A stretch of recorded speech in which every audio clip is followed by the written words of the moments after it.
Hi everyone, welcome back to Mathfluence with Mr. L. In today's video, we are going to look at how to factorize polynomials, in specifically the cubic function polynomials. Okay, so let me just quickly write down the basic formula. So the basic form of a cubic function. So let's say if I've got p of x, okay, p of x equals to ax cubed plus bx squared plus cx plus d. Right, so a, b, c, d are the coefficients or the constant, excuse me, of the function p of x, of the cubic functions that we have right here. So what we're trying to do is we are trying to factorize this polynomial. Now, how are we going to factorize this polynomial? Well, if you read, if you try to go online and you read the textbooks, or if you try to find any sort of information, you'll come across the rational root theorem. You will come across the factor theorems and all of that. And sometimes if you read all those things, it might come across as a little bit too confusing for you. And so the purpose of this video is to probably try to simplify that a little bit without trying to use too much of the without trying to use too much of the language that might confuse you. Right, so once again, we have a task here that we need to do, which is to factorize this function p of x. Okay, so I'm going to just write the word factorize here so that we all know what we're doing. So we're factorizing p of x.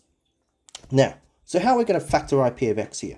Now, as we look at this, so if you if you go back to the remainder theorem, we know that if we if we substitute x with a value that would make our divisor equal to 0, then we would get our remainder. But if when we substitute that value of x into the function p of x, and then we get 0, that means we have no remainder. Now, if you're not sure what I'm talking about, please go to my previous videos on the remainder theorem. Otherwise, you can just stay here and try to follow what I'm doing. Okay, so what I like to do when I teach my students is that I try to go step by step. So the first step that I would do when I have this sort of polynomials and I need to factorize it is that the first step that I do is I always go step number 1. So I've always just list factors of D and A. All right, D and A. Right, so what does that mean? The reason, what it means is this. So for example, I've got D, right? So the way that you're going to list out the factors are going to be a little different to what you usually do. So for example, let's say you usually would have 6, right? The number 6. Then when you, excuse me, when you list out a factor, you usually would do, okay, 6 will be 1 and 6, or -1, -6, or 2, 3, or -2, -3. You would do that, right? But when you are factorizing a polynomials, the way that you're going to list out the factors is a little different, right? So for example, I've got the constant d. Now, I need to list out the factors of d. The factors of d are going to be, let's say, plus or minus e, plus or minus f, plus or minus g, so on and so forth. What does that mean? Okay, so what it means is this. Let's say, once again, we have the number 6. And 6 is our letter D, right? So we're going to list out the factors of 6. The factors of 6 could be +1 or -1, because +1 times 6 give me 6. -1 times -6 give me 6. The next factor, which is going to be plus or minus of 2, right? And the next factor is going to be plus or minus of 3. and the next factor is going to be plus or minus a 6.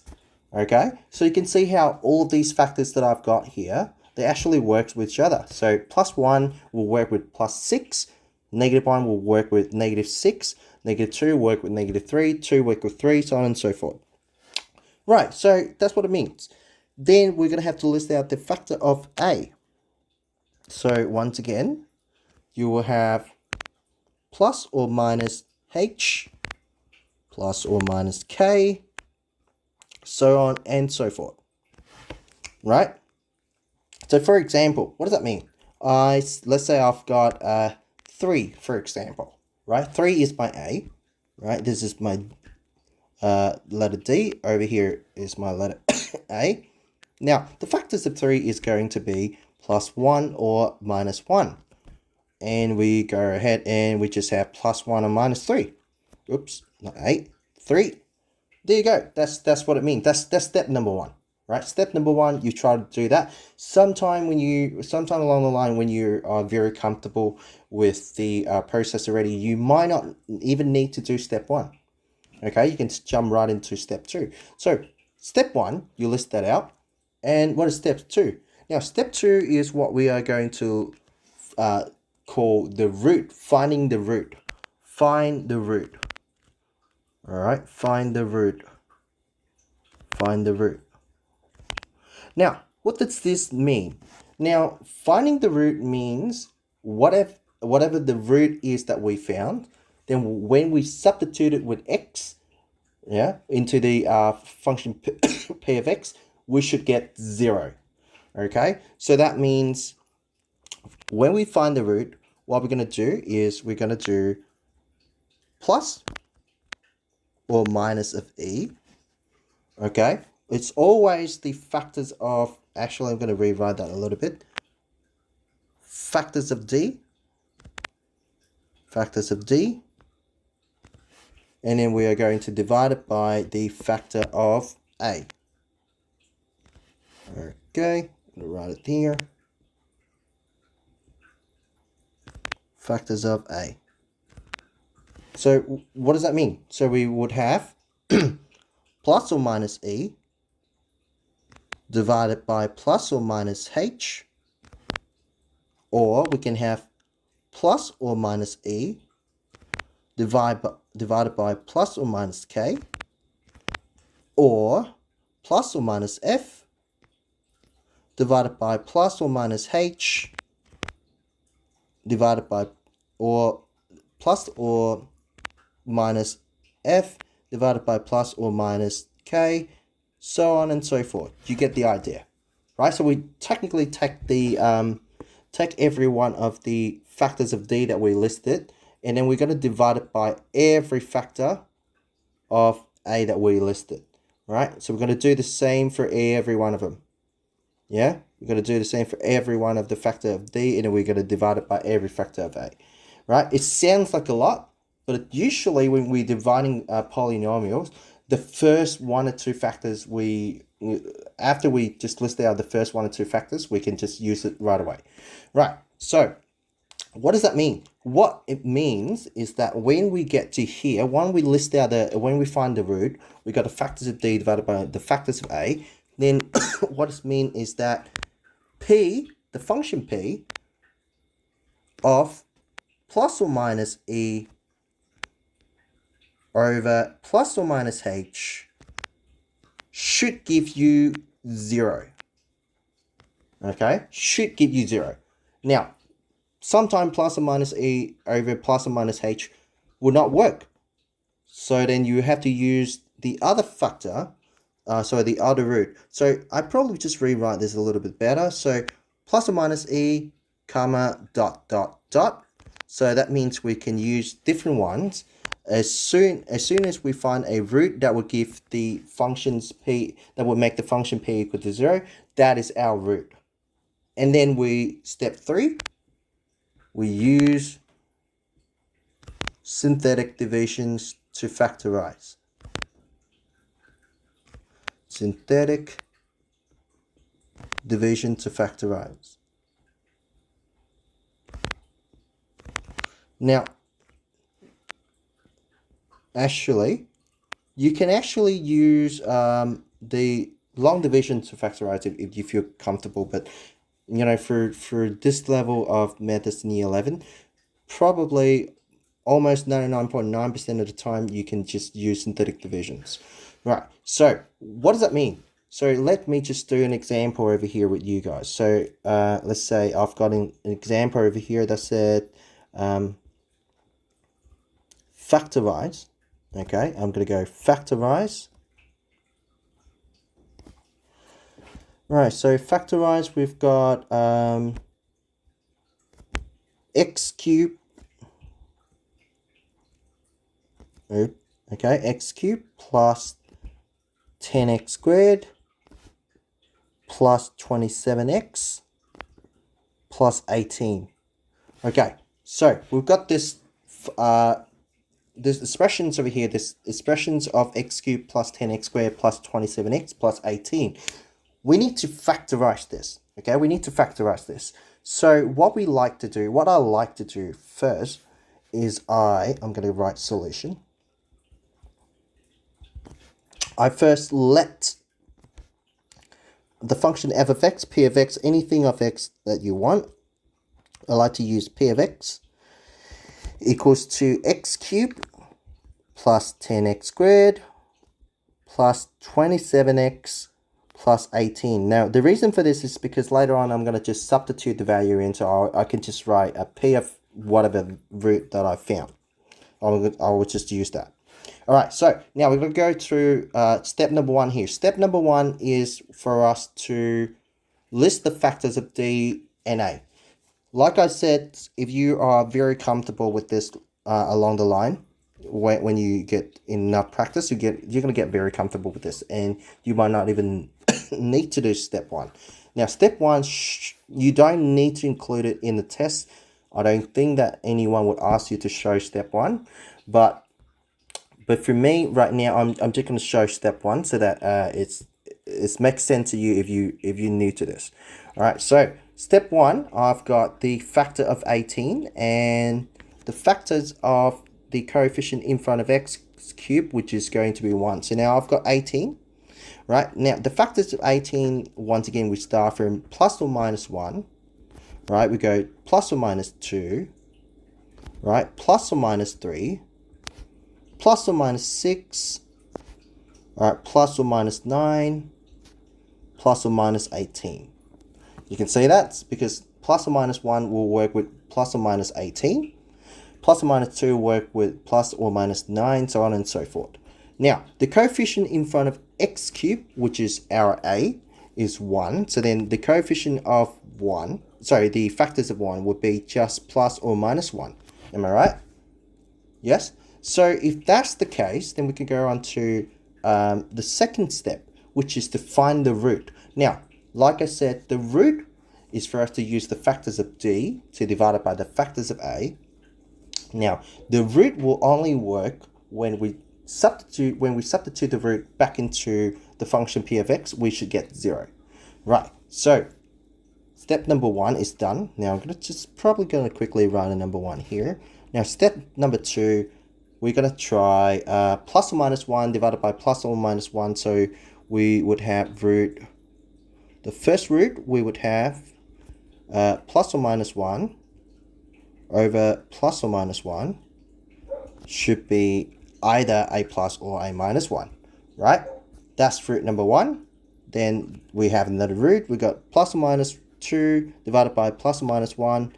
So once again, that will give us either plus 2 or a minus 2, so on and so forth, right? So I'm going to do just a few. I'm going to do plus or minus 3 divided by plus or minus 1.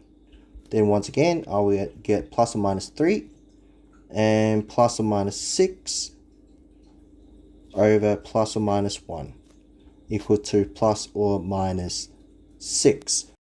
Okay, now that we already have our list of roots ready, so we're going to just have to go ahead and substitute the root back into p of x and see which one gives us 0.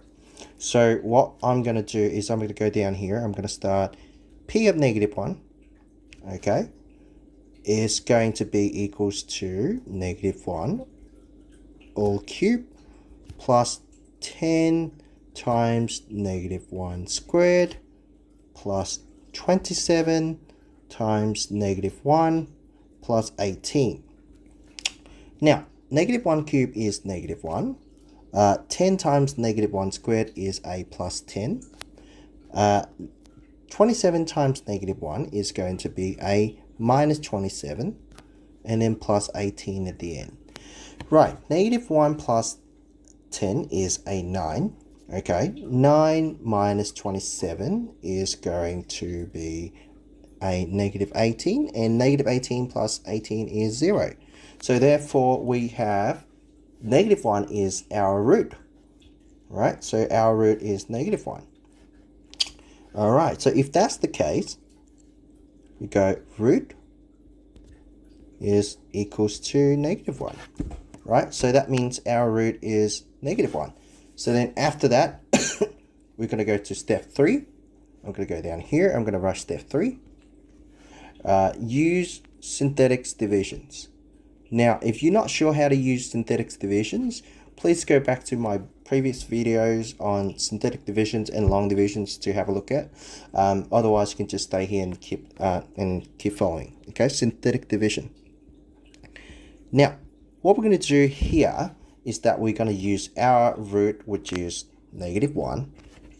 Okay, right, and we are going to write down all of the coefficients in front of the x and x squared and x cubed of our polynomials here. So basically all of the coefficients and the constant written down. So I'm gonna write it down here. So we got x cubed, so that's coefficient is 1, plus x squared, 10x squared, so the coefficient is a 10, plus 27x, so the coefficient is 27, and plus 18, so the coefficient is going to be 18. Right, so the pattern of the synthetic division is this. So first we bring down the first coefficient, which is going to be our 1. So we take our root, which is -1. We are going to times it by 1, and then we are going to add it with 10. So -1 times 1 is -1. -1 plus 10 is going to be a 9. Now, going to repeat the same pattern. We take -1, we times 9, and then we are going to add it with 27, so which is going to give us an 18. Now, there you go. So we do the same things. -1 times 18 is going to be -18, and we are going to add it with 18, which is going to be 0. Right, so now that we have these numbers over here, we got number 1, number 9, number 18, and number 0. So what we're going to do is we're going to go ahead and write down the quotient of the division. So the quotient of the divisions we have to lower down the degree by 1. So if the degree of our original polynomial is 3, the highest degree is 3. Now it's the highest degree, will be lowered down by 1. So the number 1 over here will be our coefficient for the highest degree in our quotient, which is x squared. So we have, therefore, I'm going to just write x squared over here. All right, and then plus 9x, and then plus 18. Now, we are not done yet. This is only just the quotient part. We still need the divisor, okay, because we are factorizing it, so we still need the divisor. Now, the divisor, if you go back to one of my video on remaining theorem, we know that what we try to do with the divisor is we try to make the whole divisor equal to 0. And if we say if right now our root is -1, so that means we have, I'm going to just write it over here. If our root is -1, which means x equal to -1, so then if we want the divisor to be 0, so we're going to have to rearrange it so that we have our divisor equal to 0, which is going to be x plus 1 equals to 0. So our divisor is going to be x plus 1. Okay, so that's what it means. So I'm going to go here. I would have x plus 1 times x squared plus 9x plus 18. Right, now, excuse me. So from there, let's see if we can factorize this even further, because I can see that I've got a monic quadratic equation, expressions in here, x squared plus 9x plus 18. So I can think of two numbers of two factors of 18, that when we add them together is going to give me 9. So I'm thinking of 6 and 3. So what we can do is immediately give us the factors of x plus 1. Okay, we can just factorize this bracket over here into x plus 3 times x plus 6. All right, so this is our answer right here. The polynomial has been factorized from x cubed plus 10x squared plus 27x plus 18. So you can see it's actually all of these steps that I've got here, step 1, step 2, and then step 3, they are all thinking process steps. You do not need to include them in your actual working out. I say we go ahead and try another example. This time, we will try to shorten that a little bit. Okay, so here we have our next example, which is to factorize the function p of x equal to 3x cubed plus ax squared plus 2x minus 5. So what we're going to do is, once again, the same thing. I'm going to show you the thought process of what we need to do. So the first thing is our little step number 1. So we would have the factors of -5. So we've got -5. The factors of -5 would be +1 or -1. And then we got +1 or +5 or -5. Am I right? Now, the factors of, then we take the factors of the coefficient in front of x cubed, which is going to be number 3. So then we can have either +1 or -1, or +3 and -3. Okay, so that's step number 1. Now, step number 2, we are going to find the root by taking the factors of d divided by the factors of a. So the factors of d, we have d's root over here. So the factors of d, the first factors of d, which is going to be +1 and -1, divided by +1 or -1 from the factors of 3. Then we would have the answer of +1 or -1. Then we would have another root, which is +5 or -5. Okay, divided by oops, sorry, I think I skipped one. Okay, so I should go for +1 or -1. Okay, divided by +1 or -3. Then I would have plus or -1 over 3. Okay, right. Then I go to the next one, which is going to be +5 or -5 divided by +1 or -1. Then I would have either +5 or -5. And then I have another root, which is +5 or -5 divided by +3 or -3. So I hope that you understand what I'm trying to do here, because it is a crucial step, because sometimes the root is not that obvious. Okay, so you gotta have to follow this step every time. Right, so what I've just done here, let me just quickly explain to you. So what I've done here is I take the first the first factors of d, which is the number -5, and I divide it by the factors of a, so which is +1 or -1. So I've got this with this, and then the +1 or -1 also can go with +3 or -3. Okay, so on and so forth. Now, I'm going to actually go ahead and try this in a calculator. You can try it yourself. So what I mean is you can go ahead and try substitute -1 into the functions and see if it gets 0 or not. So I'm going to put +1 or -1 into the calculator, and I can see that that does not give me 0, nor plus 1 would not give me 0, and then all the way until I get to p to plus or minus 5, actually until I get to p equals to negative 5 over 3. Then it's give me 0. Now, because I want to save you some time, I'm not going to do this out by hands just so you see. I've already done it in the previous example. You know that all we need to do is to substitute these fruit in to see which one give us 0. Now, when I tried this, I realized that only when I get to negative 5 over 3, I will get my p equal to 0. Then, if that's the case, right, so we can just conclude that our root is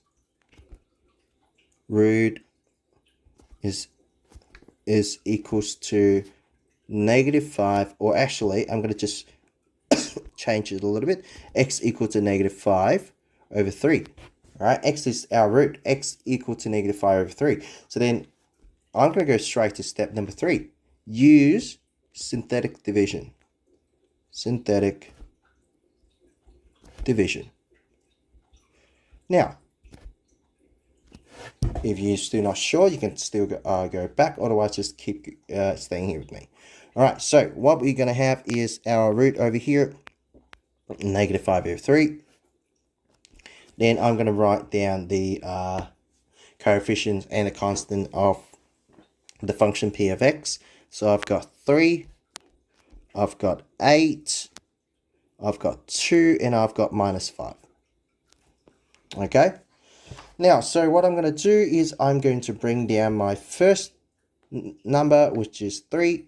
Then I would just have to follow the patterns of timesing the first number by our root, and then add that product with the next number. Okay, which is 8. So I've got negative 5 over 3 times 3 is negative 5. Negative 5 plus a is going to be a 3. Okay. Now, negative 5 over 3, once again, times 3 is negative 5. Negative 5 plus the 2, sorry, like that. Let me just draw that a little bit better. Okay, so times it by 3 is going to give me negative 5. Negative 5 at the 2 is going to be negative 3. Then negative 5 over 3 times negative 3 is going to be a 5. And then I'm going to add it with, oops, sorry, went all the way up. All right, times it and add it with a negative 5. Then it will give me a 0. So then I would just have this conclusion, this little thing here that says my quotient is going to be 3, and this time the 3 is the coefficient of the highest degree of the quotient, which will be brought down by 1, which is going to be x squared plus 3x and minus 3. And then I open the bracket. This is where I put in my divisor. Now, the divisor, once again, like I said, the division, with the divisor, you're trying to, because x equal to negative 5 over 3, and you want your divisor to be 0, right? So if x is equal to negative 5 over 3, therefore x plus 5 over 3 equal to 0. So x plus 5 over 3 is your divisor, right? So I'm going to just write that in here. So x plus 5 over 3. Or another way of thinking about it is when we open the bracket for the divisor, we go x and whatever the opposite of our root is. If our root is a positive, then we put in the divisor with a negative, right?